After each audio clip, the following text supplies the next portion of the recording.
கர்த்தருக்குள் பிரியமான சகோதர சகோதரிகளே, மீண்டுமாக நாம் கூடி வரும்படியாக கிருபை செய்த கர்த்தருக்கு நாம் ஸ்தோத்திரத்தை செலுத்துகிறோம், நன்றி செலுத்துகிறோம். அநேக காரியங்களை குறித்து நாம் பேசிக்கொண்டு இருக்கிறோம். கடந்த வாரத்தில் கூட அநேக பொய்யர்கள் பேசுவதைப் போல எல்லாரும் ஒன்றாக இணைந்து ஊழியம் செய்தால் பெருமைதானே, அந்த ஊழியம் மிகப்பெரிய அளவில் இருக்கும் அல்லவா என்று இன்றைக்கு பொய்யர்கள் சொல்லிக் கொண்டு இருக்கிறார்கள். அதுக்குண்டான விளக்கத்தை நான் சொன்னேன் என்று எண்ணுகிறேன், தெளிவாக சொல்லிவிட்டேன் என்று நான் எண்ணுகிறேன். தரித்திரனை, பொய்யனை விட தரித்திரன் வாசி. நீதிமொழிகளிலே வார்த்தை இருக்கிறது, பொய்யனை விட தரித்திரன் வாசி. இவர்கள் பொய்யை பேசி 1000 கோடி 2000 கோடிக்கு சொத்து சேர்த்து வச்சிருக்கானுங்க ஒவ்வொருத்தனும். இந்த பெரிய பெரிய ஷேர் மார்க்கெட்டு பண்றவங்க, இந்த மதுபான ஆலை முதலாளிகள், இவர்களையெல்லாம் விட இந்த ஊழியக்காரர்கள் என்று சொல்லிக் கொள்ளக்கூடிய பொய்யர்களிடம் இருக்கக்கூடிய சொத்து கணக்கில் அடங்காதது. அவர்களோடு எப்படி உண்மையான தேவனுடைய பிள்ளைகள் இணைந்து நடக்க முடியும்? இணைந்து நடக்க முடியாது இல்லையா கண்ணன்? இணைந்து நடக்க முடியாது. அதனாலே நான் போன வாரத்திலே உங்களுக்கு எல்லாரும் இணைந்து ஒன்றாய் சேர்ந்து ஊழியம் பண்ணுவது என்பது பிசாசுக்கு மகிழ்ச்சியை கொடுக்கும். ஏனென்றால் சத்தியத்துக்காக நிற்பதற்கு ஒருவனும் இல்லை என்று அவன் மிகுந்த மகிழ்ச்சி அடைவான். சொன்னதே சொல்லக்கூடிய சூழ்நிலையாக வந்துவிடக் கூடாது. கிறிஸ்தவர்களை பரிசுத்தவான்கள் என்று ஆண்டவர் அழைக்கிறார். போன வாரம் கூட நான் இதை பற்றி சொன்னேன். 1 கொரிந்தியர் 1ஆம் அதிகாரத்தில் ஆரம்ப வார்த்தைகளை சொன்னேன். பரிசுத்தவான்களாகும்படி அழைக்கப்பட்டவர்கள் என்று சொன்னேன். அப்போ பரிசுத்தவான் என்கின்ற வார்த்தைக்கு கர்த்தருக்கென்று தன்னை பிரித்து எடுத்துக்கொண்டவன் என்பது பொருள். ஆக கர்த்தருக்கென்று தன்னை பிரித்து எடுத்துக்கொண்ட பரிசுத்தவான்கள் பொய்யை மட்டுமே பேசி மக்களை வஞ்சித்து பணம் சம்பாதிக்கக்கூடிய, தங்களை தேவனுடைய ஊழியக்காரர்கள் என்று சொல்லிக்கொண்டு ஆனால் பொய்யை மட்டும் பேசி அப்பாவி ஜனங்களை வஞ்சித்து பணம் சம்பாதிக்கக்கூடிய இந்த துன்மார்க்கர்களோடு இணைந்து போக முடியாது என்பதை சென்ற வாரம் விளக்கினேன் இல்லையா கண்ணா? ஆமாம். என்ன பண்ணணும் இந்த வாரம்? Praise Lord.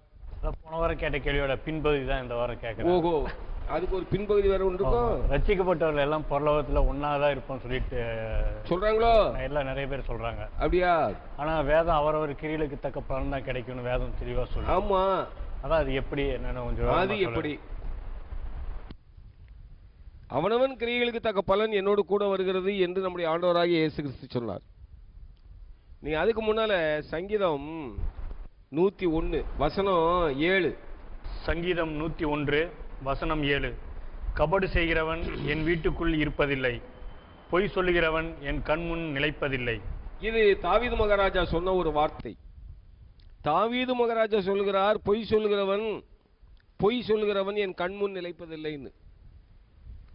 தாவீது ராஜா சொல்கிறார், பொய் சொல்லுகிறவன் என் கண்முன் நிலைப்பதில்லைன்னு. அப்போ தாவீது மகாராஜாவுடைய கண் முன்னாலேயே பொய் சொல்லுவன் நிற்பதில்லை என்று சொன்னால், பரலோகத்தின் தேவன் முன்னால் பொய் சொல்லுகிறவன் நிற்க முடியுமா? ஆனால் இன்றைக்கு பொய் பேசுவது என்பது சர்வசாதாரணமாகிவிட்டது. ஒரு ஊழியக்காரனிடம் சொன்னேன், அந்த ஜனங்கள் ரொம்ப பொய் பேசுறாங்க பிரதர்ன்னு சொன்னேன். அப்போ அவர் சொன்னாரு, அவனவன் பிறனுடனே பொய்யை களைந்து மெய்யை பேச கடவுன்னு சொல்லி எபேசியர்ல எழுதியிருக்கலாம் பிரதர். ஏன் அப்படி எழுதியிருக்கு?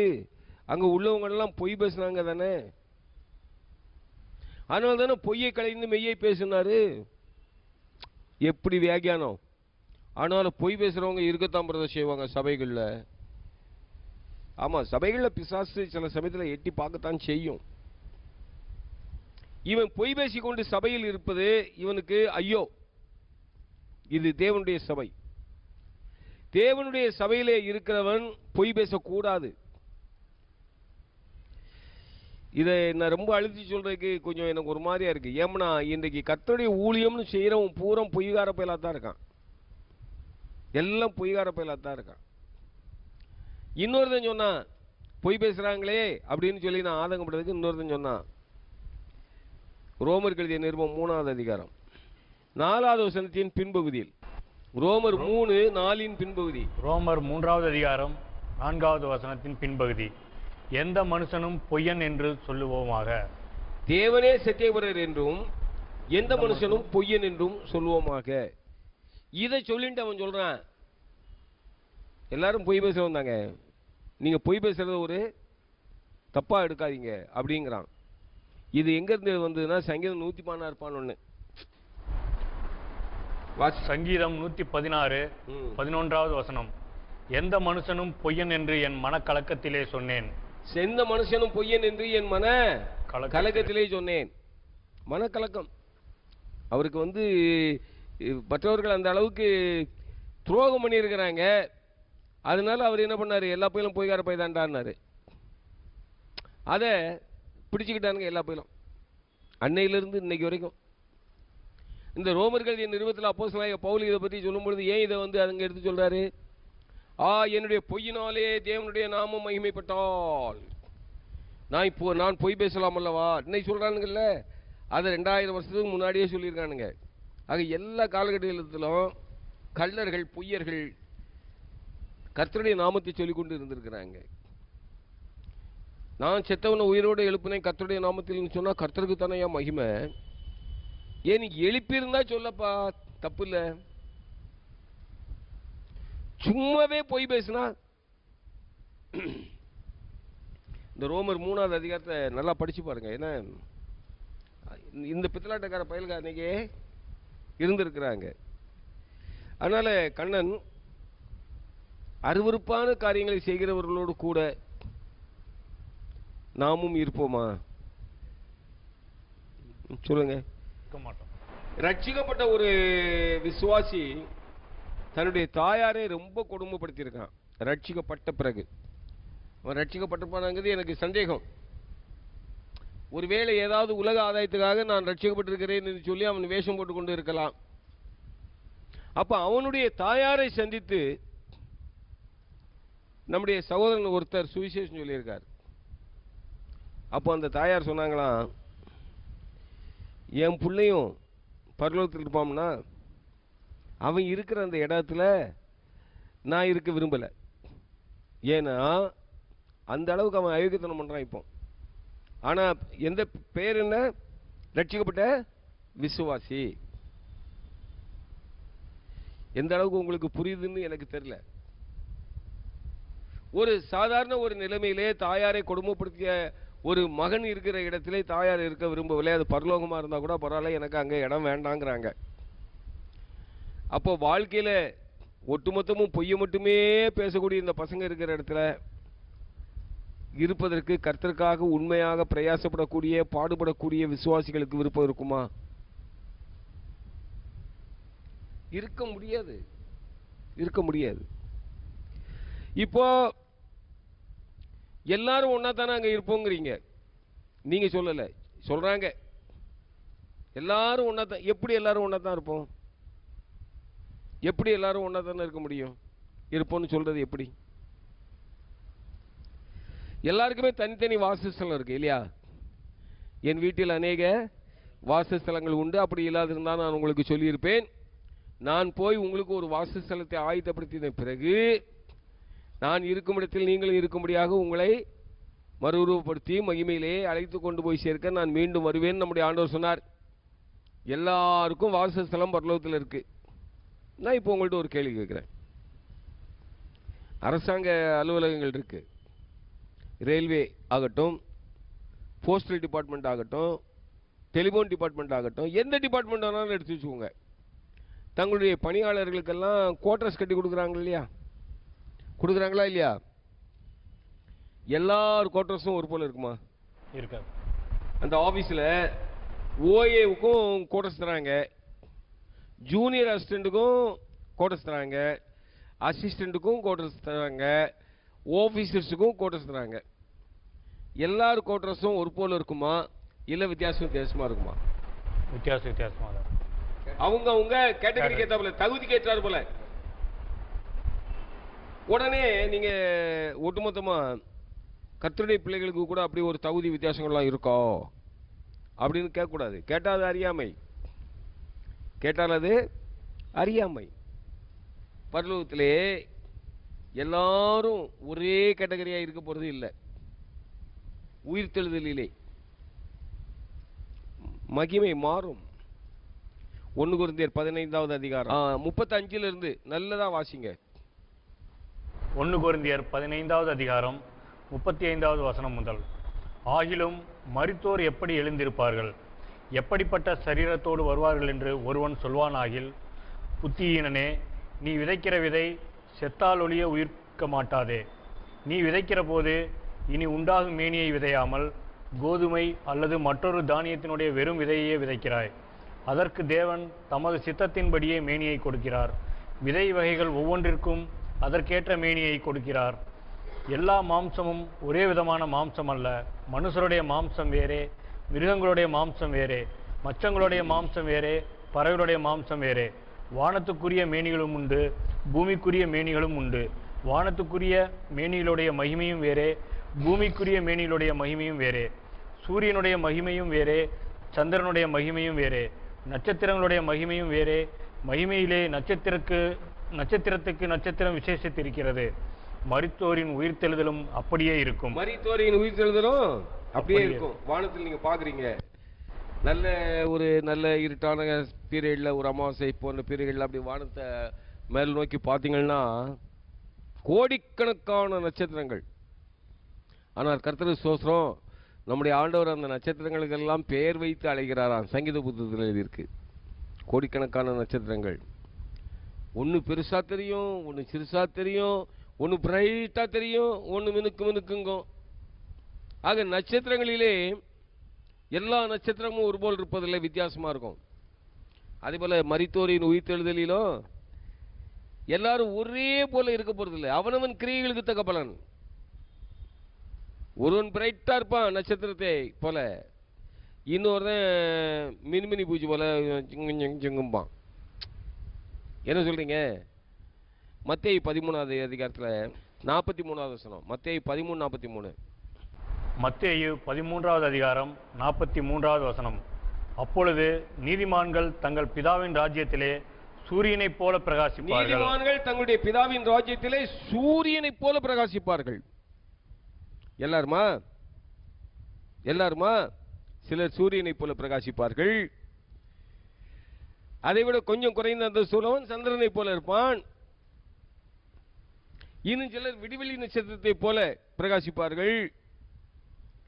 இன்னும் சிலர் சாதாரண நட்சத்திரங்களை போல இருப்பார்கள்.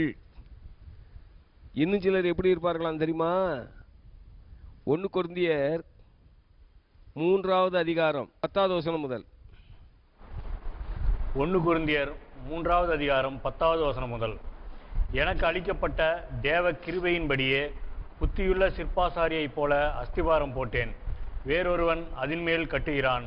அவனவன் தான் அதன் மேல் இன்னவிதமாய் கட்டுகிறான் என்று பார்க்க கடவன்.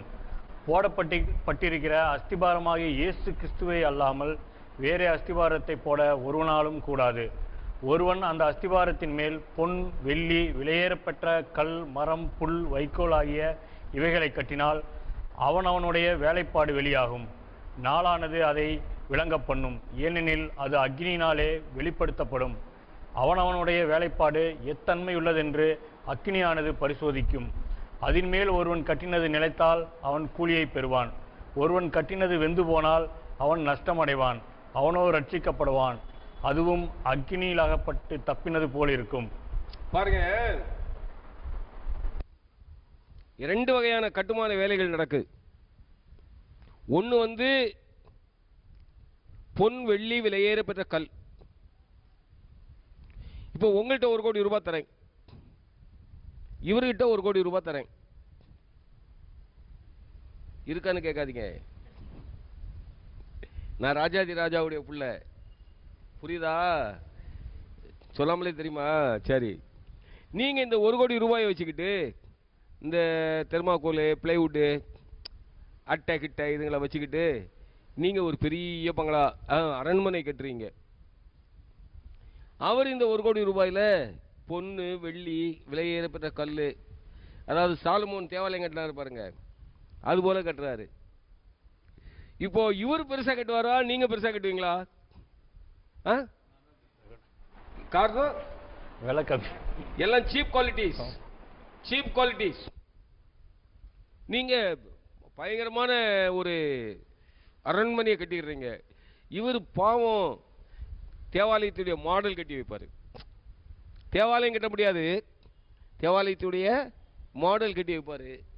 நீங்கள் அதை பார்த்துட்டு அவரை சொல்றீங்க, யோ என்னையா நீ பண்ற, எப்பயா அவன் ஊழியத்தை பாரியா, தமாத்துட்டான் சபையில் பாரியா 10 பேரான் 15 பேரான், நல்லா போனால் ஒரு 30-40 பேர் இருப்பாங்களா.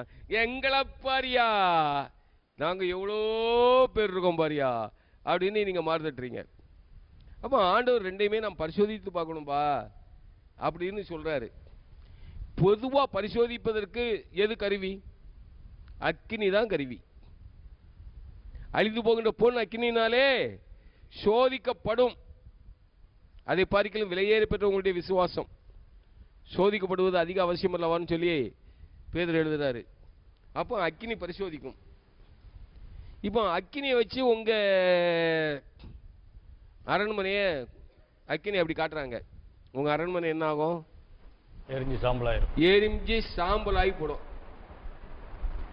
அதே அக்கினியை கொண்டாந்து இவருடைய அந்த பொன் வெள்ளி விலையேறப்பட்ட கல்லால் கட்டின அந்த பகுதியை காட்டுறாங்க. அது என்ன பண்ணும்? தக தக தக தகன்னு மின்னும் மின்னும். அக்கினி அதை ஒண்ணும் பண்ண முடியாது. இப்ப அவருக்கு வெகுமதிகள் கிடைக்கும். ஞானமாய் செய்தாய், நீ ஞானமாய் செய்தாய், உன்கிட்ட கொடுத்த பணம் அழிஞ்சு போகல, நீ ஞானமாய் செய்தார். ஆனா உங்களுக்கு கூலி கூட தரமாட்டாங்க, அடிச்சு தருத்துவாங்க. எவ்வளவு பணத்தையும் நாசமாக்கிட்டாங்க பாவி இல்லையா?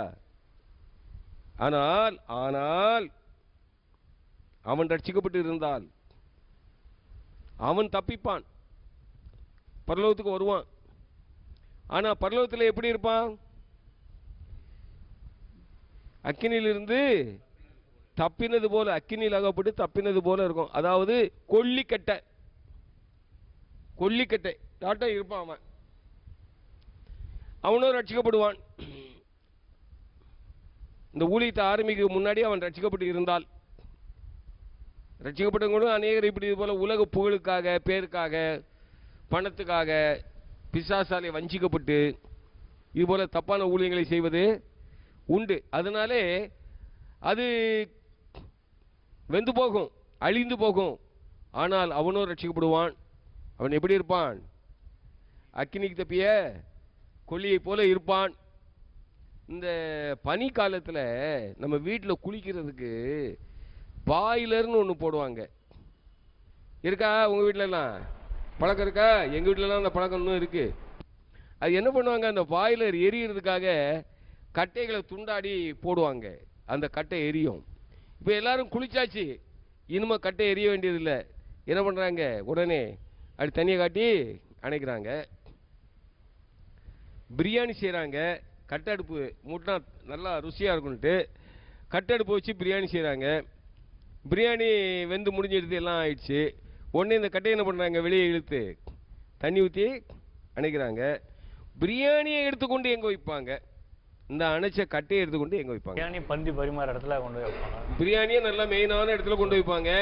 இந்த கட்டையை அவிஞ்ச கட்டையை ஓரத்தில் தள்ளி போட்டு போயிடுவாங்க. காலால் எட்டி அப்படி ஓரத்தில் தள்ளி விடுவாங்க. அப்படித்தானே? யார் வீட்லையாவது கொல்லிக்கட்டை, அணைஞ்சு போன கொல்லிக்கட்டை கொண்டாந்து ஹாலில் வைப்பாங்களா? சார் இவனுங்க உண்மையிலே ரட்சிக்கப்பட்டிருந்தா கூட இவனுங்க கொல்லிக்கட்டைங்க சார். எங்கே ஒரு மூலையில ஓரமா காலால உதைச்சி தள்ளி விட்டுருப்பாங்க. ஆனால் கர்த்தருக்காக வைராக்கியமாக உலகத்திலே எந்த ஒரு மகிமையும் தேடாமல், உலகத்திலே எந்த ஒரு மகிமையும் தேடாமல் கர்த்தருடைய நாமம் மகிமைப்பட வேண்டும் என்கின்ற ஒரே நோக்கத்தோடு ஊழியம் செய்கின்றவர்களும் இந்த பிசாசின் மக்களும் இந்த கள்ளர்களும் ஒரு இடத்திலா இருப்பார்கள்? ஒரே இடத்தில் அவர்கள் இருக்க மாட்டார்கள் சார். அதனால பரலோகத்தில் போனோடனே நம்ம எல்லாரும் ஒன்னா தானே இருக்க போறோம், பிறகு என்னங்க பிரிவினைகள்னு எவனாவது சொல்றாங்கன்னா அவனுக்கு ஒண்ணு அவனுக்கு சத்தியம் தெரியாது, அல்லது அவன் தன்னுடைய இழி நிலைமையை மறைக்க பார்க்கிறான். நானும் உங்க கூட தான் இருப்பேன்,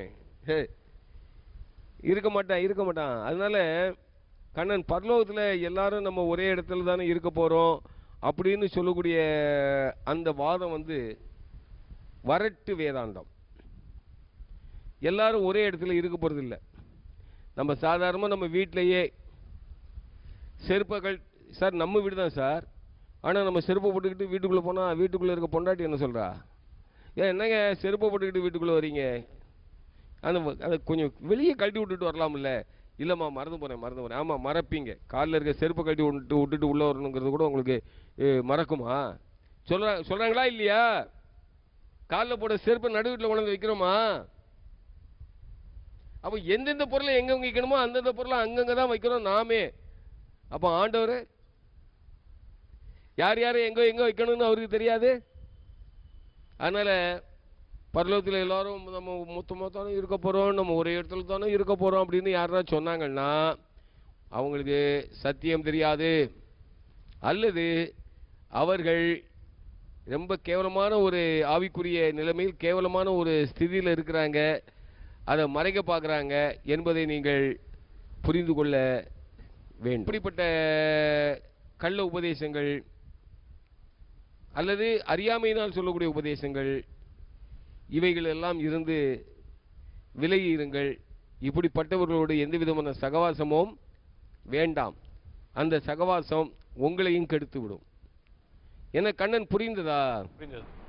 சரி, உங்களுக்கு புரிஞ்சதா? புரிஞ்சிடுதா? போதுமா? இன்னும் விளக்கணுமா?